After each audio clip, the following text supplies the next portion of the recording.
and reforming the meat industry.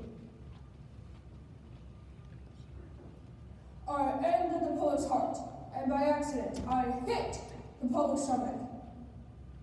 Upton Sinclair.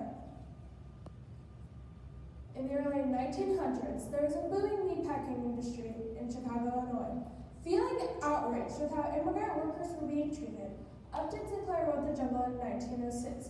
He also exposed the unsanitary production methods of impure meat. Debate grew, as some people accused him of socialism, while others felt a call to diplomacy to change the meat industry. Diplomatic efforts were made, and as a result, Congress passed the Pure Food and Drug Act and the Meat Inspection Act of 1906. This led to the strengthening of the voice for the Food and Drug Administration, which now acts as a watchdog of food for people in the United States.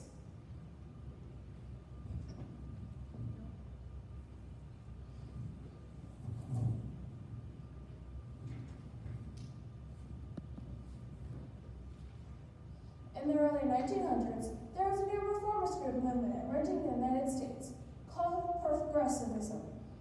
Progressives reacted to the rapid growth of cities and factories during the Industrial Revolution. They attacked big businesses like U.S. Standard Oil, steel, and the meatpacking industry for unjust practices. They accused these businesses of setting high prices, eliminating competition, and treating their workers as wage slaves. There were new ideas on how to deal with these big corporations. The newsway strike of 1899 and Lewis Hines' photographs of child labor were a result of this movement. But still, there was so much debate on how to deal with these corporations. Some said that we should break them. Others said that we should have the government regulating them. Business owners said that they should be left alone to run their business because they have to make a profit, right?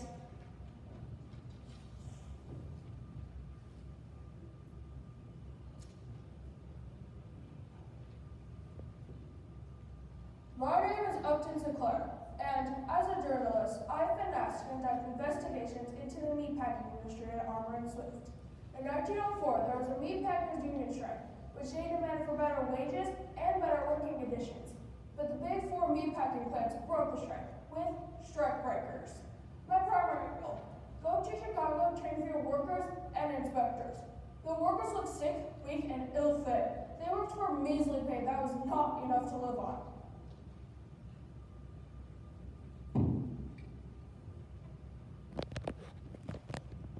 Mrs. McCall.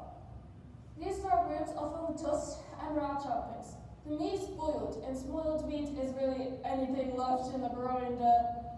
The working conditions for us workers are horrid. We work all day, little over us, only for 5 cents an hour. No rights, no sick days, and no guarantee that we're going to keep our job. My wife always says that I should join a labor's union. Bless her heart, I know she means well, but I don't want to get fired for being part of some labor's union. They say if we join the union, we'll get fired. And how's a man supposed to pay for a family when he has no job? 5 cents an hour is better than raising a family on 2 cents an hour.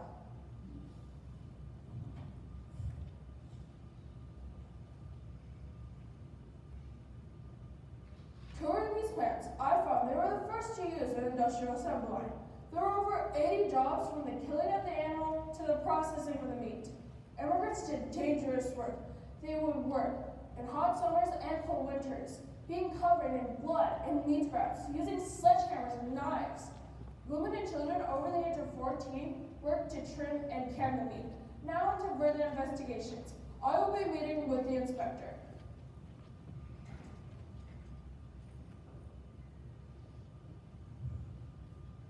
Mr. Sinclair, my responsibility is to make sure that the meat is safe for the public. Didn't mean to walk. But there's this trust between us inspectors and the meat industry.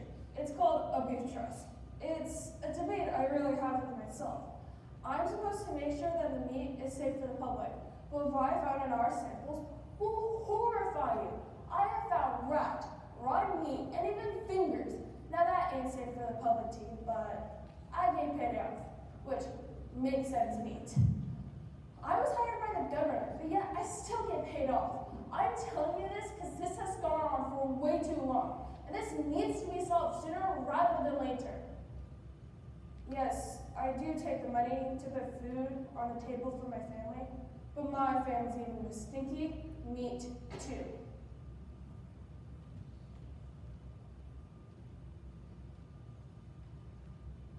After my 7 weeks here, I felt conflicted about two things.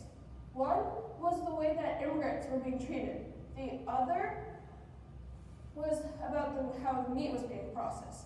So I decided to write my paper on wage slavery, which eventually turned into Jungle, published in November of 1906.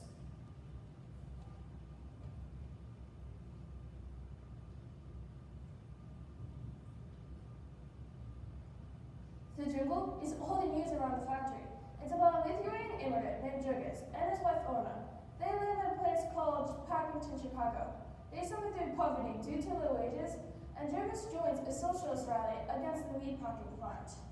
This book shows us really like to work in one of these places, and there's been no debate over our conditions. This needed to be exposed.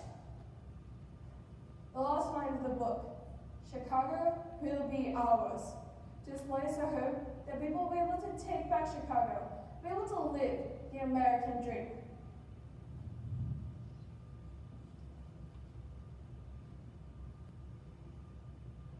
Touring the book was a slow process.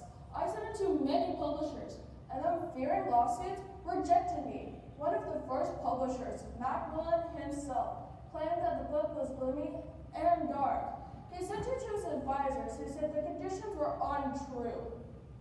They didn't just go on to the big four and looked for themselves. Those conditions were true, and people dealt with this daily. There is still debate over these conditions. My primary goal, how immigrants were being treated. The people were horrified in the way that their meat was being processed. I did not really expect the reaction from my book. Some people accused me of instigating a communist takeover, calling me the dangerous red, while others wanted to change the meat industry. Even though this was not the call to action I hoped for, I joined in the debate.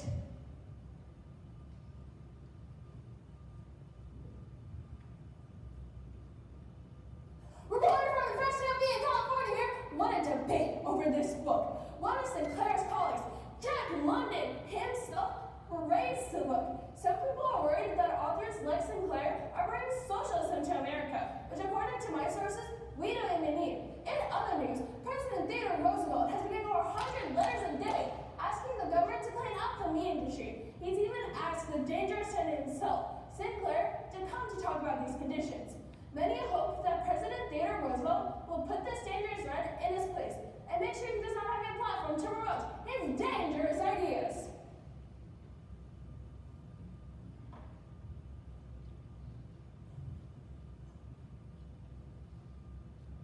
I did have a meeting with President Theodore Roosevelt. He reacted to my book with a few critiques. He really just wanted my ideas on how to deal with the meat industry. He was not so fond of my ideas of socialism. He told me, go home and let me run the country for a while. Changes were coming because of what I uncovered in my investigations and the Jungle's revelations about the meat industry. But to my disappointment, these were not the revelations I was hoping for. Those were yet to come. On June 30th of 1906, the Pure Food and Drug Act was passed. This stated new regulations and requirements for the meat industry. It even set penalties for inspectors who do not report conditions correctly. The Meat Inspection Act was passed on the same day as the Pure Food and Drug Act. This stated that a representative from the Department of Agriculture had to come to inspect the meat before and after slaughtering and being processed for human consumption. In just 6 months, I was able to make a change in the meat industry. But the changes I wanted in labor conditions were a failure. Those were yet to come.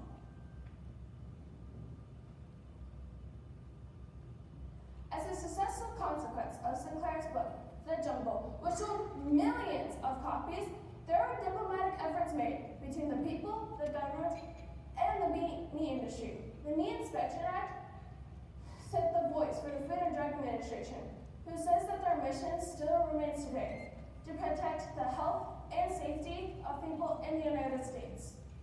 Upton Sinclair wrote The Jungle about how immigrants immigrants were being treated. But people found a different call to active diplomacy: safe meat.